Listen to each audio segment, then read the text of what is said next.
To the First Lady of the state of Texas, thank you for being here.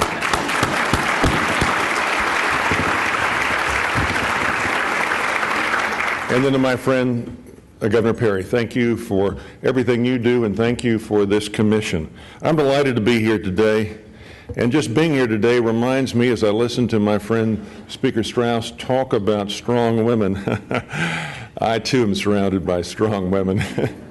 And I'm going to talk about my mother in just a moment, but from my very lovely and smart wife to our 9-year-old that I'm convinced is getting smarter and smarter every day. I made the mistake the other day of sending her a text, Blaine, and said, Carolyn, your dad is, during the last few months has gained some weight, so I'm going to start working out more. And so when we do our races, because we do races around the house and races outside, I'm going to be able to beat you. And so she texts back a picture of herself, like this, and said, not on your life, big guy. So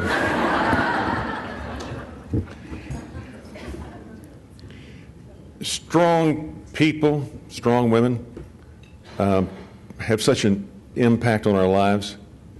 I was just over at the Texas State Cemetery and been asked by the family to say a few words on the funeral of a very strong woman and a friend of a lot of ours, Bora Van Dormelen, not only a Republican leader, a national committee woman, a retired lieutenant colonel in the United States Army, a West Point professor. She never let me forget that when I got out of the United States Air Force, I got out as a first lieutenant, and she got out of the Army as a lieutenant colonel.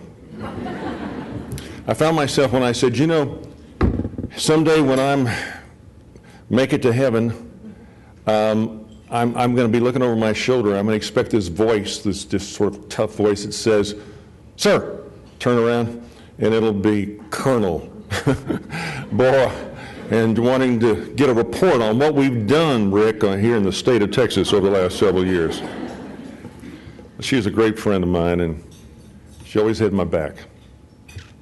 It's what women like Bora and the women in this room that have made our state the state that it is.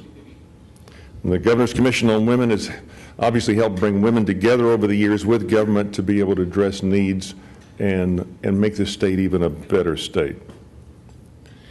My early life was shaped by a very strong woman. I was telling the story to a bunch of college students over breakfast this morning, but my dad came back from World War II and had flown 85 missions over Europe, and a drunk driver ran into him and killed him.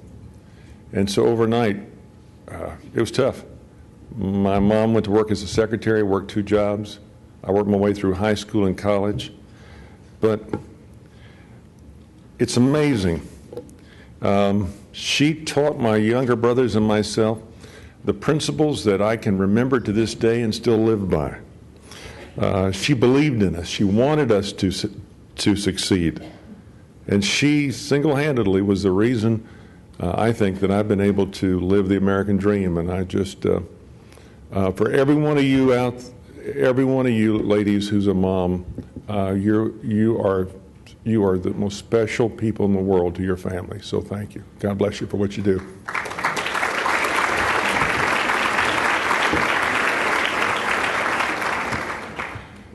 She taught me that we're not measured by our failures, but how we respond to challenges. She told me 100 times, 200 times, that it's not a matter of getting knocked down. It's a matter of having the strength and character to get back up. She told me that she was proud that I'd served in the military, like my dad. And yes, even when I went to tell her finally, she was the last person in the family I told, that I was going to run for a statewide office a number of years ago, she had the grace not to leave the state of Texas. It's that sense of character and integrity that pulses through the veins of all 7 of our senators who are women and all 31 of our House members who are women. And so that's amazing. We've gone from 4 to 7 women in the Senate, and I think our body is better for it.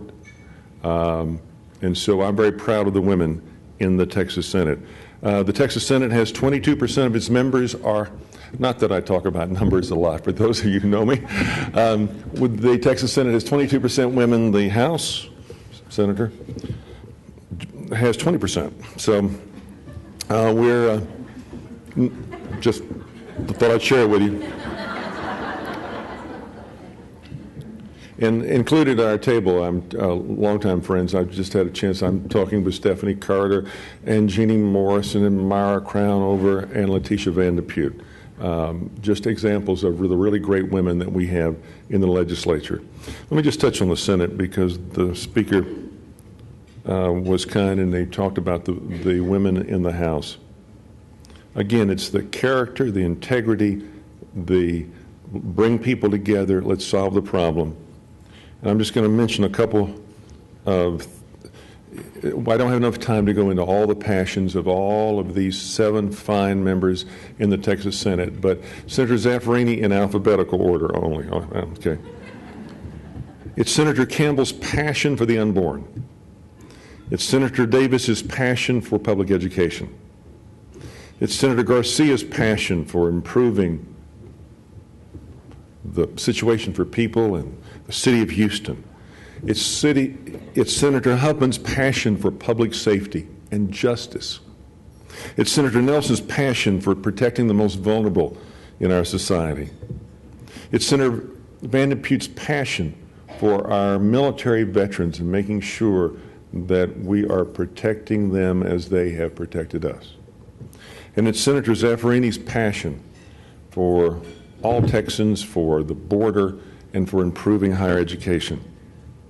The women of the Texas Senate and the women of the Texas House are the heart and soul of the legislature. And it's my deep honor to be able to serve alongside with you, each and every one of you. So ladies, thank you for what you do. God bless you, and God bless the great state of Texas. Thank you.